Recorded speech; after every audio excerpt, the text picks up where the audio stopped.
Sahabat inspirasi, firman Tuhan akan saya sampaikan dengan sebuah tema menghormati rumah Tuhan. Saya mengambilnya dari 2 Tawarik pasal 29 pada ayat yang ketiga. Pada tahun pertama pemerintahannya, dalam bulan yang pertama, ia membuka pintu-pintu rumah Tuhan dan memperbaikinya. Sahabatku, Hizkia adalah salah satu raja Yehuda yang terkemuka. Ia terkenal karena kesalehannya yang luar biasa dan aktivitas politiknya yang mantap. Ia berusia 25 tahun pada waktu menjadi raja. Nama Hizkia berarti Yahweh adalah kekuatanku.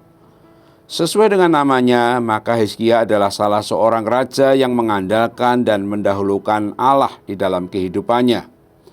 Hizkia berhasil karena mendahulukan rumah Allah dari rumahnya sendiri. Apakah pantas bila raja dunia menempati istana yang indah, sementara rumah Tuhan sebagai lambang kehadiran raja segala raja terbengkalai? Kalau kita memperhatikan Abraham dan Ishak, kita akan melihat bahwa mereka juga mendirikan kemah Tuhan lebih dahulu sebelum melakukan pekerjaan lainnya. Hizkia telah melihat bagaimana raja-raja sebelumnya menutup semua pintu ibadah sehingga rumah ibadah tidak berfungsi lagi. Namun ketika Hizkia menjadi raja, dia memikirkan dan mementingkan terlebih dahulu rumah ibadah.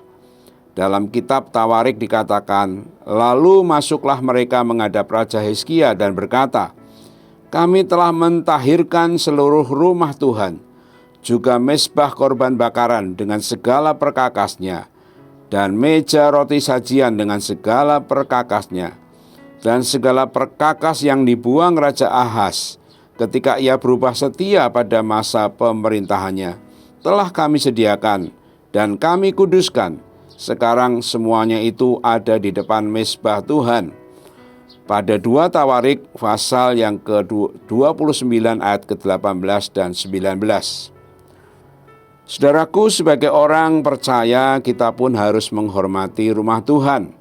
Bagaimana dengan penampilan, sikap hati, dan tutur kata kita ketika kita datang ke rumah Tuhan?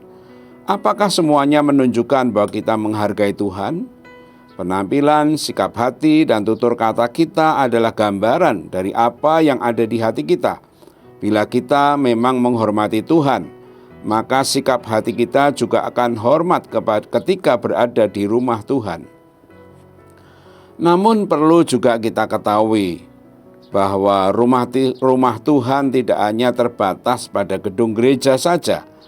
Rumah Tuhan pada akhirnya adalah Anda dan saya, orang yang percaya kepadanya.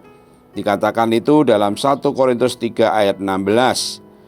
Sebagai bait Allah, kita harus menghormati tubuh dan diri kita sendiri dengan tidak melakukan hal-hal yang tidak berkenan kepada Tuhan.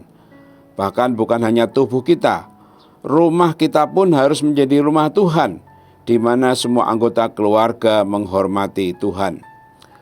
Beberapa tahun yang silam di Greenland, Denmark, terdapat suatu kebiasaan menarik yang dilakukan setiap kali orang asing hendak mengetuk pintu rumah orang lain.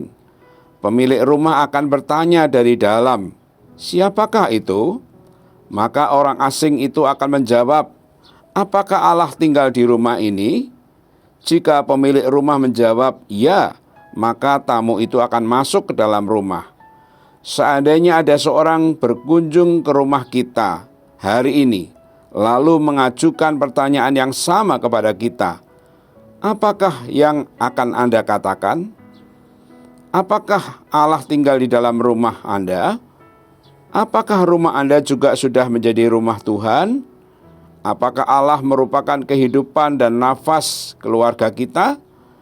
Apakah Allah berharga atau setidaknya dihargai oleh setiap orang di dalam keluarga kita? Apakah Tuhan Yesus dimuliakan di dalam rumah Anda? Biarlah ini menjadi perenungan dan pertanyaan bagi kita semua. Amin. Mari kita berdoa. Tuhan, kami ingin mewujudkan bahwa hidup kami adalah rumah Tuhan. Demikian juga kami ingin mewujudkan bahwa rumah tinggal kami juga menjadi rumah kediaman-Mu.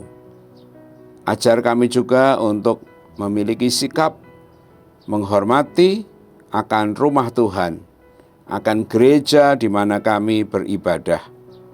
Terpujilah nama-Mu Tuhan, ajarlah kami untuk menghargai rumah Tuhan. Dalam nama Tuhan Yesus. Amin.